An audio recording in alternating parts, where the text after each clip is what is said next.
오늘은 하나님의 침묵을 극복하라 이라는 제목으로 말씀을 상고합니다. 오늘 시편을 읽어보면 여기 나오는 주인공은 하나님의 침묵에 대해서 너무 많은 그러한 생각을 하고 있는 한 사람을 보게 됩니다. 왜 하나님의 침묵에 대해서 그렇게 깊은 관찰을 하게 됐는가 하면 이 사람이 큰 환난에 빠졌다는 겁니다. 그래서 말씀 전체를 읽어보면 그 환난은 개인적인 아마 질병 때문에 그 죽음의 위기를 겪는 그런 상황이었던 것 같아요. 그런데 이제 보통 때 우리가 어려운 일 당하면 하나님 앞에 기도하고 또 하나님이 주시는 응답으로 뭔가 해결이 돼서 삶을 풀어가지 않습니까? 근데 이 사람은 하나님 앞에 정말 목숨 걸고 살려달라고 기도를 했는데 전혀 하나님이 응답을 주시지 않더라는 거예요.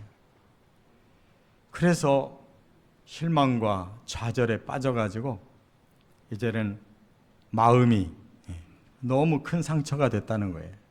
다시 말해서 신앙생활에 아주 큰 이런 실망을 했고 절망까지 오니까 이제 마음이 이제 하나님에게서 이제 멀어지고 마치 하나님이 자기를 버리신 것이냐라고 이렇게 막 강력하게 항의를 하는 이런 내용이 나옵니다. 그러나 더 중요한 것은 10절부터 반전이 일어났어요. 우리의 육체가 꺼져가는 것도 정말 심각한 일이죠.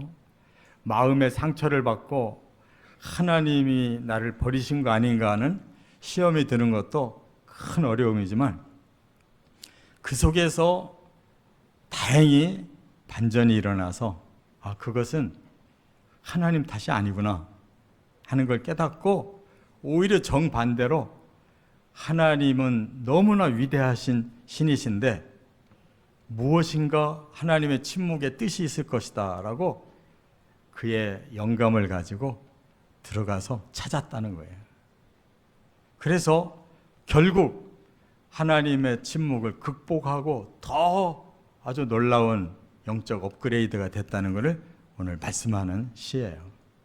그렇기 때문에 오늘 우리는 이것이 그냥 인간적인 생각에서 쓴 시가 아니고 그리고 우리의 그런 지정의로만 해석되는 말씀이 아니고 아주 깊은 영성을 가지고 하나님의 그 숨어있는 비밀, 그 뜻, 그 계획까지를 깨달을 때 그 하나님의 침묵은 침묵이 아니었다. 오히려 우리를 향한 깊으신 하나님의 계획이었다 하는 걸 고백하게 된다는 말씀인 줄 깨달으시 바랍니다. 세 가지로 말씀을 정리합니다. 첫째는 1절부터 4절에 보면 하나님의 무응답을 극복해야 된다는 거예요. 자, 3절 같이 한번 읽어보겠습니다. 내가 하나님을 기억하고 불안하여 근심하니 내 심령이 상하도다.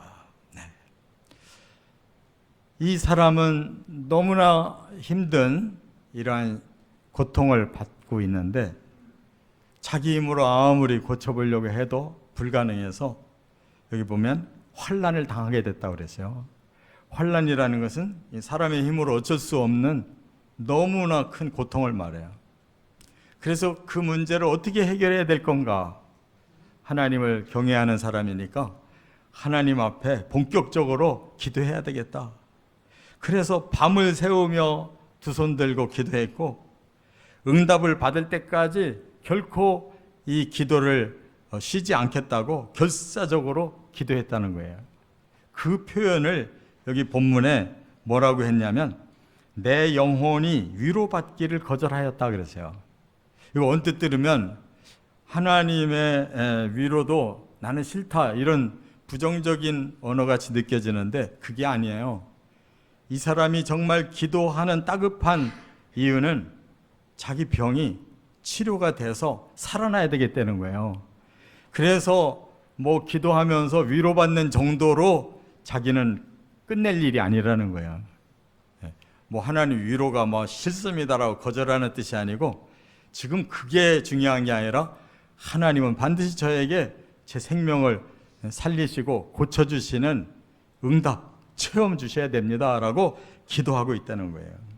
그런데 웬일인지 전혀 하나님이 반응이 없었다는 겁니다.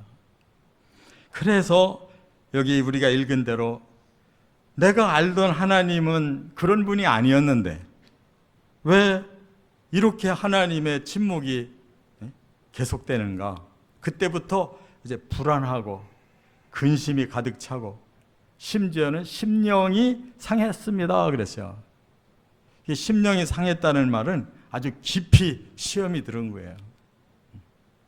그러니까 우리가 예수를 믿고 신앙생활을 잘하면 어려움도 잘 극복하고 정말 그 죽을 병도 하나님이 살려주실 수 있다고 믿고 살았는데, 그 현장에 지금 딱 왔을 때 전혀 그런 일이 일어나지 않았고 그는 하나님 앞에 큰 시험에 빠져서 절망에까지 왔다는 겁니다. 여러분, 뭐 이런 일을 우리가 흔히 겪는 건 아니지만 제가 한 40년 이상 지금 정식 목회를 했는데 그 속에서도 간간히 성도들을 병환 때문에 신방하다가 좀 그런 느낌을 받을 때가 있었어요. 사람이 정말 간절히 소망을 했는데 결코 이루어지지 않고 결국 병원 침상에서 죽게 됐을 때 신방을 가보면 곧 일주일 전만 해도 뭔가 살아보려고 발버둥을 치는 그런 열망의 눈빛이 있었는데 그 다음 주에 가니까 눈빛이 달라졌어요.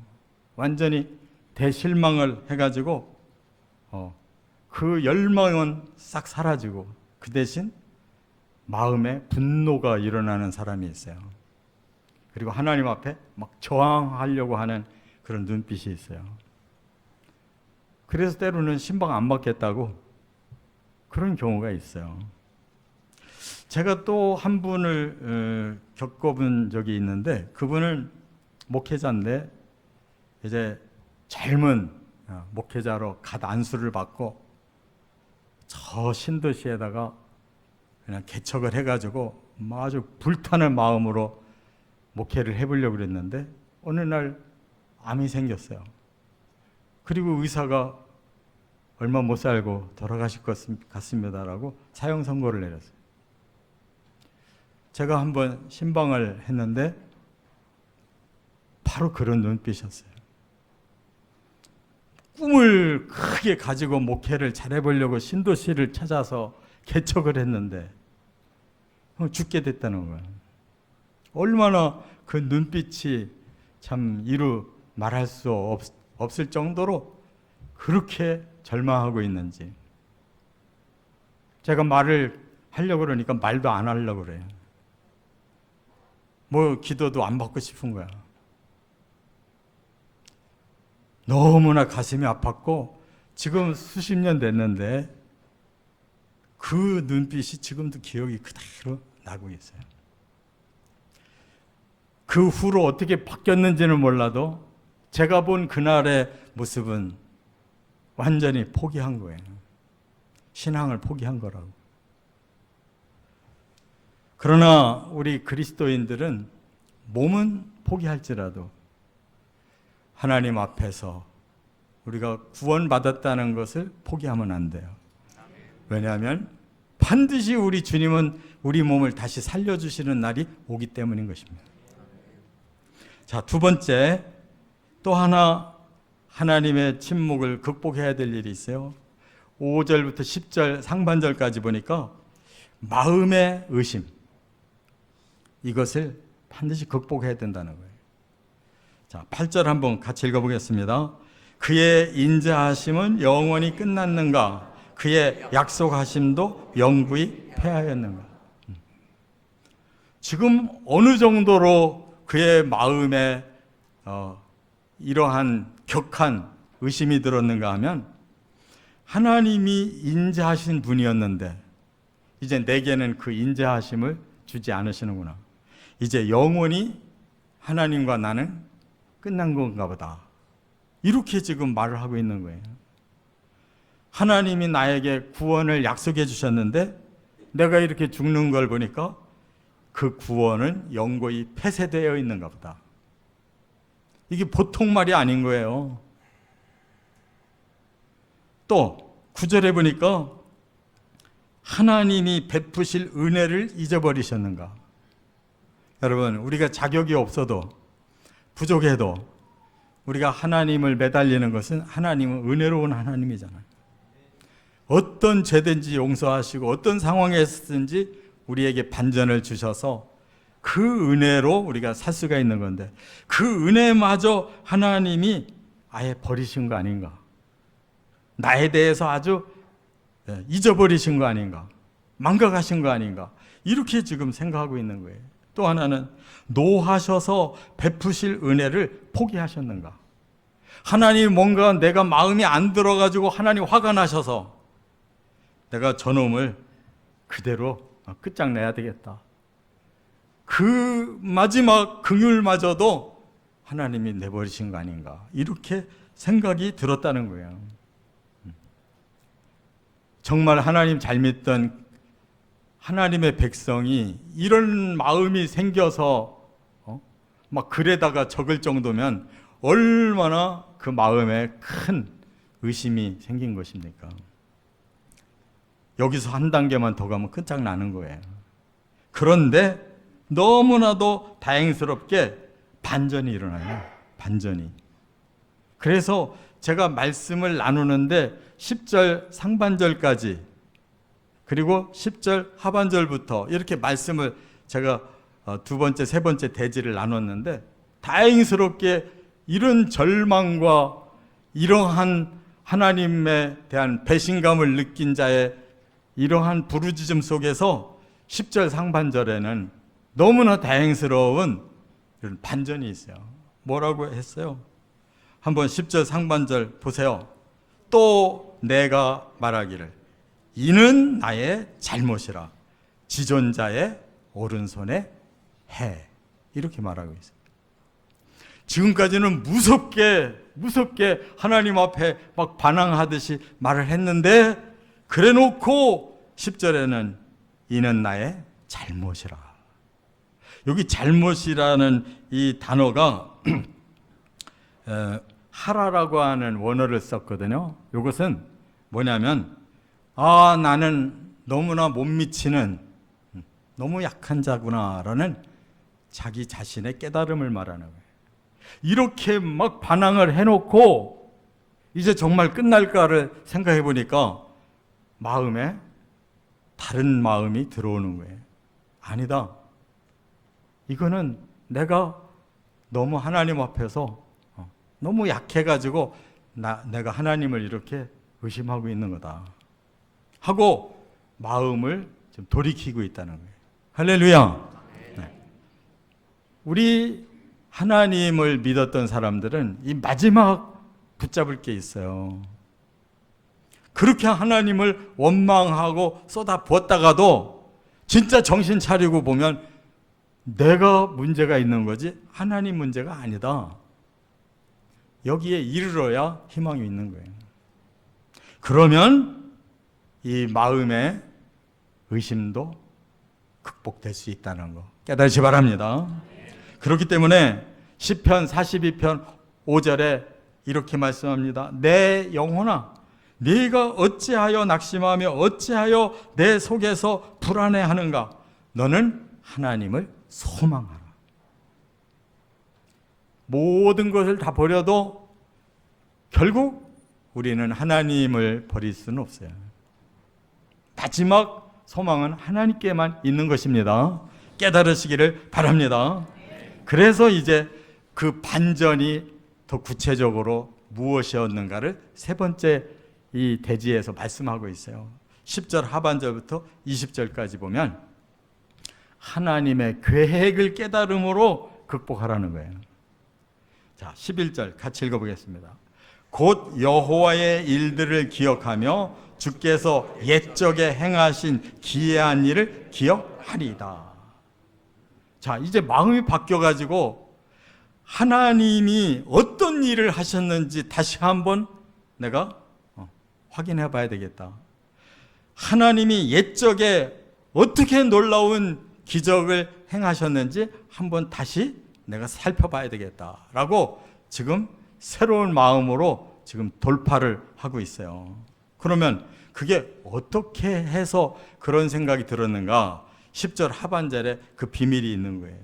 10절 하반절에 뭐라고 했느냐면 지존자의 오른손에 해가 중요한 메시지라는 거예요. 자, 지금 하나님이 그렇게 원망스러워서 막 함부로 하나님 앞에 대항하는 말을 했었는데 그 하나님을 뭐라고 고백했냐면 지존자라고 고백했어요. 아, 내게 문제가 있구나. 하나님은 여전히 지존자시구나라고 고백하고 있단 말이에요. 그랬더니 그 지존자 하나님에게 하나의 비밀을 느꼈어요. 그게 뭐냐? 해라는 단어예요. 해가 뭐냐면 우리 한글은 그냥 해 그러면 이 말도 되고 저 말도 되고 그래요. 그래서 항상 한자를 읽어봐야 되고 원어를 알아야 되는데 한자로는 해년이에요. 해년. 그러니까 이 년은 한자로 년인데 그거를 해년이라고 한단 말이에요. 그러니까 우리가 첫째 해, 둘째 해, 셋째 해 하는 건 한국말, 한글로 얘기한 거고 그것을 한자로 얘기하면 1년, 2년, 3년 이렇게 말하는 거예요. 지존자에게 해, 연대, 연한의 비밀이 있다라는 뜻이에요. 자, 그렇다면 여기에서 이 해라고 하는 이 샤네라는 이 원어가 유래된 단어가 있어요. 어디서 왔느냐? 변화라는 단어에서 온 거예요. 샤나. 그러니까 이 사람에게는 하나님 안에서는 어떤 변화가 일어나는 것이 있구나라는 것을 깨달은 거예요. 그래서 그것이 지존자의 해, 다시 말 지존자의 연대가 뭐가 숨어 있구나, 지존자의 어떤 계획이 숨어 있구나라는 걸 알았단 말이에요. 할렐루야. 그래서 반전이 일어나서 지금 하나님의 과거를 내가 한번 살펴봐야 되겠다. 하나님이 어떤 일을 하셨는지 한번 다시 봐야 되겠다 하고 지금 대반전이 일어난 거예요. 자, 그러면 이 말은 뭐냐? 지금 이 저자는 자기만 생각했어요. 자기 몸이 다시 살아났으면 좋겠고 이 시험이 풀려가지고 뭔가 해결만 되기를 바랬는데 이제는 하나님에게는 다른 비밀의 역사가 따로 있다는 거예요. 거기에서 이제 다시 한번 하나님을 발견하고자 여기에 그 영감을 가지고 말씀을 풀고 있는 거예요. 그랬더니 갑자기 하나님 너무 전능하시다는 거예요. 하나님의 하늘과 바다와 모든 사냐와 그리고 모든 세계의 사람들을 통치하시는 그 하나님을 다시 깨닫게 된 거예요. 그리고 그 하나님이 바로 이 역사 속에서 하나님의 계획을 발표하셨다는 것을 깨달았다 그 말이에요. 자, 그러면 그 중요한 발표가 뭐냐? 여기 19절 20절에 나와요. 자, 보세요. 주의 길이 바다에 있었고 주의 곧은 길이 큰 물에 있었으나 주의 발자취를 알 수 없었나이다. 주의 백성을 양떼같이 모세와 아론의 손으로 인도하셨나이다. 요 두 절만 딱 읽으면 떠오르는 것이 있어요. 하나님의 과거의 기적을 떠올리는 게 있다고. 이게 바로 홍해 기적인 거예요. 할렐루야. 과거 하나님의 백성들이 그 가나안 땅에서 이집트로 들어갔을 때 그 후에 400년 동안 하나님이 침묵을 하셔서 그들은 노예가 돼버렸어요. 그리고 더 이상 견딜 수 없는 최악의 상태에 이르렀을 때 어떻게 하셨어요? 모세와 아론을 불러서 그들을 출애굽을 시키고 가장 절망적인 홍해 앞에서 그 바다를 가려 마른 땅으로 지나가게 하시며 그 뒤를 쫓아오는 이집트는 다시 일어나지 못하도록 멸망을 시켰다. 할렐루야. 이게 하나님의 비밀 연대라는 거예요. 하나님은 역사 속에서 그 400년의 침묵이 그냥 무관심이 아니었다는 거예요. 계획이 있으셔서 그 이스라엘 백성들은 하나님의 침묵 속에서 노예 생활을 했지만 그들이 하나님의 백성이 되는 준비 단계였다 이 말이에요. 그리고 때가 되니까 모세를 보내서 이런 기적으로 그들을 구원해 주셨다고 하는 여실한 증명을 말씀을 통해 깨달았다는 거예요. 자, 그러면 이제 그 후대 사람은 어떻게 뭘 깨달아야 될까요? 이 본문은 구약 본문이거든요. 그런데 신약의 성도를 위해서 또 한 번 하나님이 침묵의 비밀을 사용하셨어요. 그게 뭐냐? 구약이 말라기로 끝났어요. 그런데 그때부터 하나님이 계시가 없어요. 예언이 없어요. 아무도 드러내는 사람이 없어요. 근데 400년이 지나니까 예수 그리스도를 단번에 보내셔서 이스라엘 사람만이 아니라 온 인류의 모든 사람들을 다 구원하는 놀라운 대비밀을 발표하셨어요. 그리고 2000년 동안 구원하고 계시는 거예요. 믿습니까? 우리는 구약의 사람도 아니지만 그러나 구약에서부터 그 계획을 가지고 우리가 그 안에 들어있다가 신약시대에 와서 2000년이나 지났는데 지금도 하나님의 침묵을 통한 메시아의 구원을 하나님 진행하고 계시더라 이 말이에요. 할렐루야. 이게 성경인 거야. 그렇다면 내 개인의 생사 화복이 지금 문제가 아닌 거예요. 이 저자는 하나님의 비밀 연대가 이렇게 진행하고 있다는 걸 깨달았단 말이에요. 그 속에 우리가 다 포함되어 있다는 거 확신하시기 바랍니다. 그러면 하나님의 침묵을 극복해내는 거예요. 이제 얼마 남지 않았습니다.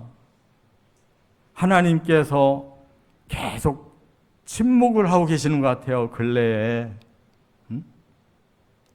초대교회처럼 막 기적도 안 일어나고 부흥도 안 일어나고 제가 목회 현장에 아직 있지만 너무 답답한 일이 많아. 침묵하시는 것 같아. 그러나 예수님이 재림하시는 날이 올 것입니다. 할렐루야. 하나님의 비밀을 다 깨달으시고 이 침묵은 바로 우리를 향한 하나님의 사랑의 계획임을 깨닫고 절망하지 마시고 그 성취를 반드시 얻으시기를 주의 이름으로 축원합니다. 축원합니다.